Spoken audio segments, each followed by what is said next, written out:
Hello, systematic smart স্টাডিতে সবাইকে স্বাগত জানাই। এখন থেকে আমাকে ফেসবুকেও ফলো করতে পারো। জাস্ট টাইপ করো facebook.com/systematic smart study।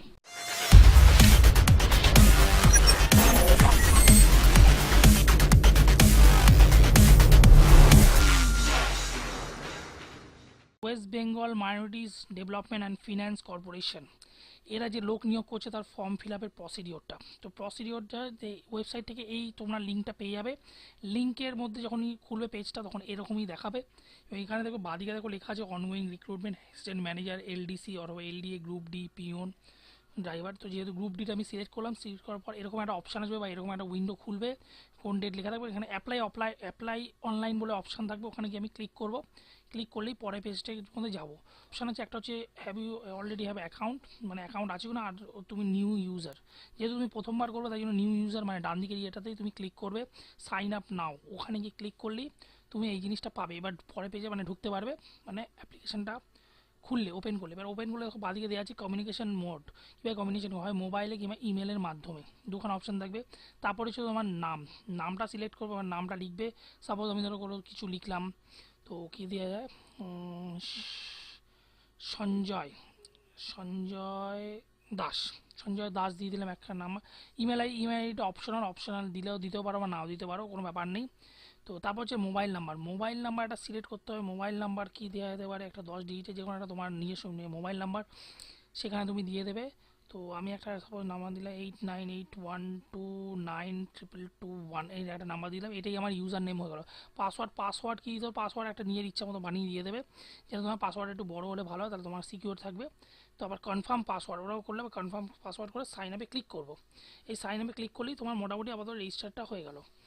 তো এবার এটা করার পরই আমার ফোনে এসএমএস চলে আসবে, আমার ফোনে মেসেজ করে সে বলে দেবে যে অলরেডি। তো দেখো তারপরে এই উইন্ডোজটা খুলবে, এখন তো পার্সোনাল ডিটেলস এবং কোয়ালিফিকেশান সেটা বলতে হবে।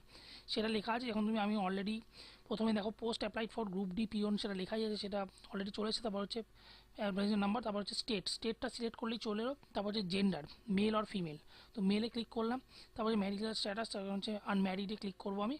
আনম্যারিড ক্লিক করার পর এবার আমার নামটা দেখো অটোমেটিক্যালি চলে এসছে, কী নাম হবে না হবে, ঠিক আছে। তারপর সাপোজ ধরো একটা মায়ের নাম দিতে হবে, তোর না মায়ের নাম কী দেওয়া যেতে পারে, মায়ের নাম স্বপ্না দাস, একটা নাম দিয়ে দিলাম। তারপর বাবার নাম কী দেওয়া যেতে পারে, বাবার নাম ধনঞ্জয় দাস দিয়ে দেবো। এবার ভুল করে এখানে লিখে দিলাম, এটা হবে না, দাস ওখানে, আর এটা ডিলিট করে দিই।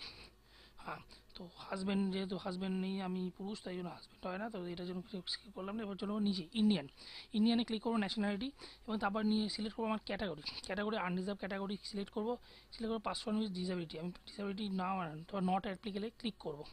তারপর ডেট অফ বার্থ একটা দিতে হবে। ডেট অফ বার্থ কী দেওয়া যেতে পারে, ডেট অফ বার্থ একটা দিয়ে দিই, সাপোজ ধরে দিয়ে দিই 10ই জানুয়ারি 1988। তো এই ডেটটা আমি দিয়ে দিলাম সিলেক্ট করে, 10ই জানুয়ারি বলে দিয়ে দিলাম। দেখো নিয়ে নিয়েছি এবং এখানে বলে দিয়েছে কত বছর কত বয়স, তো আমি এলিজিবিলিটি ক্রাইটেরিয়ার মধ্যে পড়ে যাচ্ছি। তারপর এসএমএস অ্যালার্ট অলরেডি এখানে লেখা আছে যে এসএমএস অ্যালার্ট অলরেডি আসবে, তো অলরেডি চলে এসছে। তারপর এডুকেশন কোয়ালিফিকেশন ক্লাস 8 পাশে এখানে হলো, ক্লাস 8 পাশে। এবার কোন সালে পাস করেছিলাম আমি, কোন সালে, 2002 দিয়ে দিলাম। এবার বোর্ড একইভাবে হবে, ওয়েস্ট বেঙ্গল বোর্ড, WBBSE, তো এটাই দিয়ে দিলাম। এটা দেওয়ার পর তারপর হচ্ছে অ্যাপ্লিক্যান্টের ইমেল আইডি, যদি ইমেল অ্যালার্টে দেয় তো একটা সাপোজ একটা কিছু একটা ইমেল আইডি দিয়ে দেবে, এটা বাধ্যতামূলক। তো একটা ইমেল আইডি কী দেওয়া যায়, তো সাপোজ dhanjaydash@gmail.com, ওটা দিয়ে দিলাম।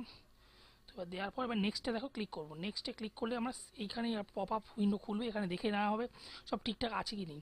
যদি এখানে কোনো সমস্যা থাকে তো নো করে পরে পেজে ঠিক করবো, নাহলে যদি এখানে কোনো সমস্যা যদি না থাকে তো দেখো নিচে একটা জিনিস লেখা আছে, do you want to continue বলে লেখা আছে, ওখানে ইয়েস আমি গিয়ে ক্লিক করে নেবো, তাহলে চলে যাবে। তো চলে গেলাম পরের পেজে চলে আসলাম। এবার দেখো আমার কমিউনিকেশন অ্যান্ড আদার ডিটেলস, মানে অ্যাড্রেসটা আমার জানতে চাইছি, তো অ্যাড্রেস যে কোনো একটা কিছু দিয়ে দিলাম। তো সাপোজ 28/1 সুভাষনগর একটা কিছু বানিয়ে দিয়ে দিই, সুভাষনগর দিয়ে একটা নাম্বার দিয়ে দিলাম বা কিছু বললাম। তো এরপর চলে এলাম ডিস্ট্রিক্টে অবভিয়াসলি কলকাতাই হবে, কলকাতা সিলেক্ট করব, এখানে অটোমেটিক্যালি চলে আসবে বাই ডিফল্ট। বা পুলিশ স্টেশন কী দেবো, যাদবপুর দিয়ে দিই, যাদবপুর দিয়ে দিলাম। এবার পোস্ট অফিস দেবো কি, নাকতলা দিয়ে দিই, নাকতলা দিলে অলরেডি পিনকোডটা চলে এলো আমার। তারপর এই বক্সটাতে এবার ক্লিক করলে এখানে বাই ডিফল্ট সব এটা কপি হয়ে যাবে। কপি হওয়ার পর এখানে ল্যাঙ্গুয়েজ সিলেক্ট ল্যাঙ্গুয়েজ, এটা আমার যেহেতু না গ্রুপ ডি ক্ষেত্রে এটা সিলেক্ট হচ্ছে না, তো আসছে না। তো এসেনশিয়াল কোয়ালিফিকেশন এইগুলো আছে না, এগুলো ক্লার্ক বা তার উপর পদের ক্ষেত্রে কিন্তু এই অপশানগুলো থাকবে। তো এখানে মেন এক্সাম ল্যাঙ্গুয়েজটা চাইবে সেটা বলে দেবে, এবং এসেনশিয়াল কোয়ালিফিকেশন আরও কিছু চাইলে বা এক্সপিরিয়েন্স চাইলে সে দেবে। এবার আমি নেক্সটে যাবো, নেক্সটে যাওয়ার সময় একইভাবে পপ আপ উইন্ডো উঠবে, দেখে নেবো, দেখার পর আবার ক্লিক করবো।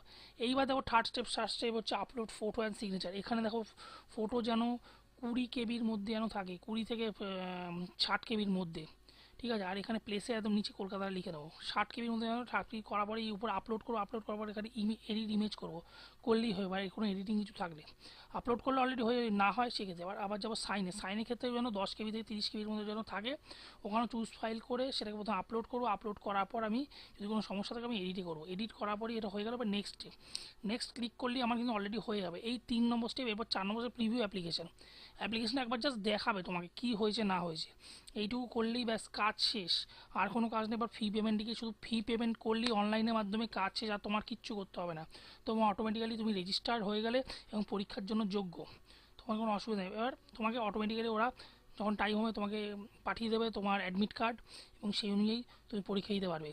তো আমাকে এইখানে যারা বলেছিল তাদের জন্য এটা বানিয়ে দিলাম। তো আশা করি তোমাদের অনেক হেল্প হয়েছে। যদি কোনো অসুবিধা থাকে, ফার্দার কিছু যদি জানতে চাও, আমাকে কমেন্ট বক্সে মেসেজ করো, আমি তোমাদের চেষ্টা করলে বার করে দেবো, করে দেবো। ধন্যবাদ। তো এই পর্যন্তই ছিল ভিডিওটি। যদি ভিডিওটি ভালো লেগে থাকে লাইক করো, সাবস্ক্রাইব করো এবং শেয়ার করো নিজের বন্ধু বান্ধবীদের সাথে এবং নিজের আত্মীয়দের সাথে, যাতে ভিডিও দিয়ে দেখে অনেকের সাহায্য হয়। ধন্যবাদ ভিডিওটিকে দেখার জন্য।